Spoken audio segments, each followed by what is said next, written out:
Episode 11 में हमने देखा था कि सुबारू पर अमीलिया की बातों का बहुत असर हुआ होता है और वो नत्सुकी सुबारू के रूप में आगे बढ़ते रहने का फैसला करता है, चाहे उसकी यादें हो ना हो। रीसेट होने के बाद वो बिल्कुल बदल जाता है। वो बीको को गले लगाकर रोने लगता है, जिसके बाद सुबारू टेबल पर अपनी याददाश्त खोने के बारे में बताता है। शुरुआत में सब लोग शक करते हैं, लेकिन इस लूप में सुबारू का दिल बहुत ज्यादा मजबूत था। पिछली बार की तरह राम सुबारू पर चिल्लाती है, लेकिन इस बार राम को अपनी छाती पर रोते हुए बेबस होकर देखने के बजाय वो तय कर चुका था कि वो न सिर्फ अपनी यादें वापस लाएगा बल्कि रैम को भी बचाएगा। चाहे जितनी बार कोशिश करनी पड़े, वो हार नहीं मानेगा। अगर वो ये वादा तोड़ दे, अगर वो हार मान ले, तो राम उसके साथ जो चाहे कर सकती है। तभी वो किसी की मौजूदगी महसूस करता है। वो तुरंत घूमता है और उस व्यक्ति का हाथ पकड़ लेता है जो उसे नीचे धक्का देने वाला था। वो और कोई नहीं बल्कि मैली थी। सुबारू इस लड़की से नफरत नहीं करता था जो उसकी जान लेने की कोशिश कर रही थी,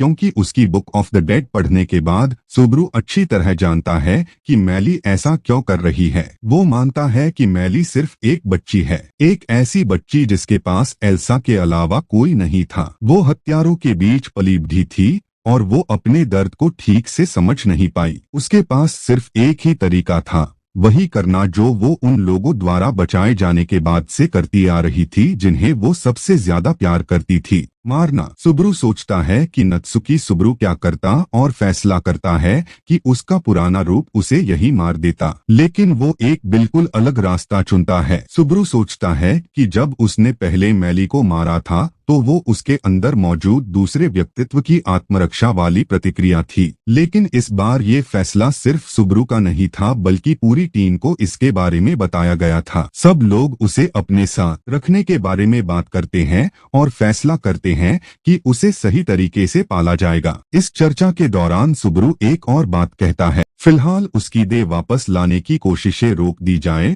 और टॉवर जीतने पर ध्यान दिया जाए। सब लोग पहले हैरान हो जाते हैं, लेकिन वो समझाता है कि हो सकता है वॉच टावर की परीक्षाएं पूरी करना ही उसकी यादें वापस पाने की चाबी हो। बाकी लोग अभी के लिए मान जाते हैं। फिर सुबारू टीम को रीड एस्ट्री की किताब खोजने का सुझाव देता है। जब वे लाइब्रेरी की ओर जाते हैं तो सुबारू जूलियस को अलग ले जाता है, क्योंकि वो उससे ऐसी बात करना चाहता था जो सिर्फ नत्सुकी सुबारू ही कर सकता है। सुबारू कहता है कि अतीत में जो हम थे उसका आज कोई मतलब नहीं है। हम अपने पुराने रूप तक पहुंच भी नहीं सकते। हम सिर्फ उस चीज पर ध्यान दे सकते हैं जो हमारे सामने है। यही अभी जूलियस पूछता है कि सुबारू उसके जीतने की इतनी परवाह क्यों करता है। वो 2 बार हार चुका है। उसे रीड एस्ट्री ने 2 बार शर्मिंदा किया है और सुबारू के सामने भी उसने खुद को सबसे कमजोर हालत में दिखाया है। नाइट जूलियस की यादों के बिना लोगों को उसके बारे में बस इतना ही पता है। इस पर सुबारू जवाब देता है कि तुम्हारे सामने खड़े सुबारू नत्सुकी ने तुम्हें कभी हारते हुए नहीं देखा। जिस जूलियस से तुम चिपके हुए हो उसे सुबारू जानता ही नहीं। चाहे तुम खुद को कितना भी टूटा हुआ महसूस करो,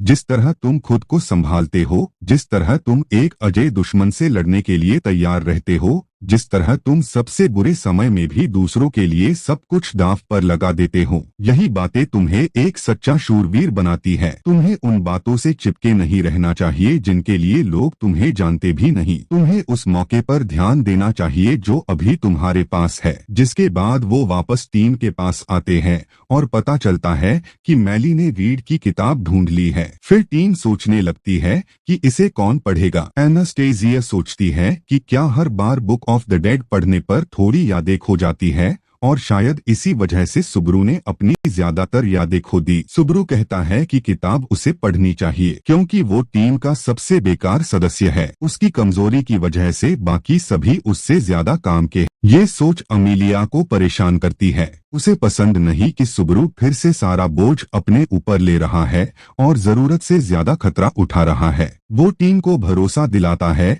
और किताब खोलता है, लेकिन ये पूरी तरह अलग तरीके से काम करती है। उसे बताया जाता है कि वे ओडी लगुना की गोद में है, हॉल ऑफ मेमोरीज में, और उसके सामने खड़ी व्यक्ति खुद को ग्लटनी की सिन आर्चबिशप लुइस अर्नेब बताती है। उसके बोलने का तरीका ऐसा है जैसे वो अपने बारे में कई लोगों की तरह बात कर रही हो। सुबारू इस बारे में पूछता है। लुइस जवाब देती है कि उसके भाई बहन हैं और शायद सुबरू के भी हो। ये सुनकर सुबरू को थोड़ा अजीब लगता है। इससे वो अपने माता पिता के बारे में सोचने लगता है कि वो आज भी उसे खोज रहे होंगे। वो उम्मीद करता है कि सिर्फ गायब होने की बजाय उसका दोबारा जन्म हुआ हो, ताकि उसके माता पिता को उसके गायब होने का कोई जवाब मिल सके। लेकिन ये सोच जल्दी खत्म हो जाती है, क्योंकि लुइस सुबरू के मन में चल रही हर बात को समझ सकती है। वो कहती है कि सुबरू दिखावा करने और अपने दिल की असली बात छिपाने में काफी अच्छा है। हॉल ऑफ मेमोरीज आत्माओं को छांटने की जगह है। यहाँ आत्माओं से जुड़ी गंदगी और दाग हटाए जाते हैं,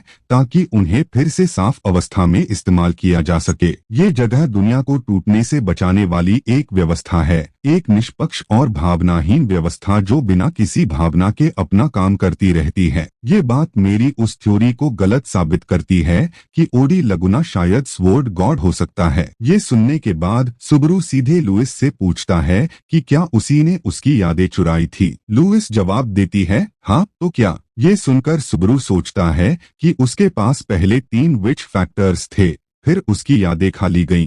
लेकिन अब किसी तरह उसे 4 विच फैक्टर्स वाला माना जा रहा है। आखिर उसकी यादें खाए जाने के बाद उसके साथ क्या हुआ था? क्या इसका संबंध उस दूसरी व्यक्तित्व से है जो मैली को मारने के लिए सामने आई थी? सुबरू कहता है कि वो अभी इसी समय लुइस को मार सकता है, लेकिन लुइस कहती है कि ऐसा करने पर वो खुद को भी मार देगा, क्योंकि उसका वर्तमान स्वरूप मिट जाएगा और उसकी जगह वो नापसंद नत्सुकी सुबरू वापस आ जाएगा। फिर लुइस उसकी खाई गई यादों का इस्तेमाल करके उसे बुरे रूप में दिखाती है। वो कहती है कि सुबरू एक स्वार्थी इंसान था जो सोचता था कि अमीलिया का दोस्त बनकर वो उस पर कोई एहसान कर रहा है। आखिर हाफेल्फ की दोस्ती करने के लिए वो कितना महान होगा। बेट्टी और रैम को बचाने के बाद वो खुद को कितना बड़ा भगवान समझता होगा, जबकि अब दोनों उसके अस्तित्व पर निर्भर है। ये सुनकर सुबारू बहुत उदास और हैरान होता है। तभी हॉल ऑफ मेमोरीज में एक आकृति दिखाई देती है। सुबारू ऊपर देखने की भी कोशिश नहीं करता, क्योंकि उसे लगता है कि वो उसका पुराना स्वरूप है जो फिर से उसका मजाक उड़ाने आया है। लेकिन तभी एक दयालु आवाज सुनाई देती है कि तुम्हें सिर्फ एक को ही क्यों चुनना है। ये सुनकर सुबारू चौंक जाता है। वो ऊपर देखता है और एक नीले बालों वाली लड़की को मेड ड्रेस में खड़ा पाता है। सुबरू उसे पहचान नहीं पाता, लेकिन वो लड़की उस पर चिल्लाकर कहती है कि खड़े हो जाओ। आखिर किसने कहा कि यादें वापस आने से वर्तमान सुबरू मर जाएगा? उसके कहने पर सुबरू खड़ा हो जाता है और तब रेम उस पर चिल्लाते हुए कहती है कि सबको बचाओ, अपने करीबियों को बचाओ, सब कुछ बचाओ, क्योंकि सुबरू हमेशा यही करता है। उसे किसी एक को चुनने की जरूरत नहीं है। वो लालची बन सकता है और दोनों को बचा सकता है। उसे दूसरे सुबरू के लिए मरने की जरूरत नहीं है। ये मजबूत भावना उसके अंदर सोए पड़े विच फैक्टर को जगा देती है। दूसरी बार सुबरू को अपना संकल्प फिर से मिल जाता है और ये देखकर लुइस पागल हो जाती है। ग्लटनी एक ही इंसान को 2 बार नहीं खा सकती, लेकिन अगर वो नत्सुकी सुबरू को उसके वर्तमान स्वरूप से पूरी तरह अलग करने में सफल हो जाती, तो वो उसकी यादों को दोबारा खा सकती थी। सुबरू पूछता है कि आखिर वो इतनी दयनीय, निराश और दुखी जिंदगी वाले इंसान की यादें खाना क्यों चाहती है? तो लुइस जवाब देती है कि सुबरू ही एकमात्र ऐसा इंसान है जो मौत का अनुभव कर सकता है, ऐसी याद जिसे उसके अलावा कोई और कभी नहीं रख सकता। ये नई ताकत मिलने और रेम की बात सुनने के बाद सुबरू हॉल ऑफ मेमोरीज से छलांग लगाकर बाहर निकलता है और टॉवर में वापस जाग जाता है। हॉल ऑफ मेमोरीज वाला हिस्सा काफी दिलचस्प था और कई सवाल छोड़ जाता है। रेम वहाँ कैसे प्रकट हुई जबकि लुइस ने कहा था कि वहाँ कोई प्रवेश नहीं कर सकता? रीड एस्ट्री की किताब सुबरू को हॉल ऑफ मेमोरीज तक क्यों ले गई? वहाँ ग्रीड फैक्टर का इस्तेमाल करने से क्या हुआ? क्या उसी ने उसके टूटते हुए शरीर को ठीक किया? लुइस हॉल ऑफ मेमोरीज में कैद क्यों है? क्या ग्लटनी सिर्फ इसी दुनिया की यादें खा सकती है? और क्या यही वजह है कि सुबरू अपनी पुरानी दुनिया की यादें संभाले हुए है? सुबरू के जागने पर उसे पता चलता है कि वो लगभग 1 घंटे तक बेहोश था, जबकि आमतौर पर बुक ऑफ द डेड पढ़ने में सिर्फ कुछ सेकंड लगते हैं। इसका मतलब है कि हॉल ऑफ मेमोरीज सचमुच एक वास्तविक जगह है जहां समय सामान्य तरीके से चलता है। एनास्टेजिया फिर सुबरू पर दबाव डालती है और पूछती है कि क्या उसने सच में अपनी यादें खोई थी या नहीं। एनास्टेजिया सुबरू को बताती है कि उसके सोते समय शौला एमिलिया, जूलियस और राम किसी चीज से टॉवर की रक्षा करने के लिए अलग चले गए हैं। इसके तुरंत बाद सुब्रू एनास्टेसिया और बिएट्रिस को बताता है कि उसने रीड की किताब नहीं पढ़ी बल्कि हॉल ऑफ मेमोरीज में ग्लटनी से मुलाकात की थी। फिर वे ओडी लगुना के बारे में चर्चा करते हैं। चर्चा के बाद सब लोग इस निष्कर्ष पर पहुंचते हैं कि लुइस किसी तरह हॉल ऑफ मेमोरीज में घुस गई है और उसने ओडी लगुना के असली कार्य को अपने कब्जे में ले लिया है, लगातार आने वाली यादों को कुतरते हुए।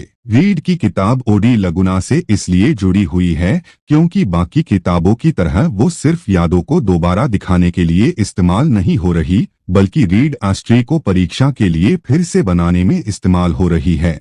और इसी के साथ ये एपिसोड 12 खत्म हो जाता है।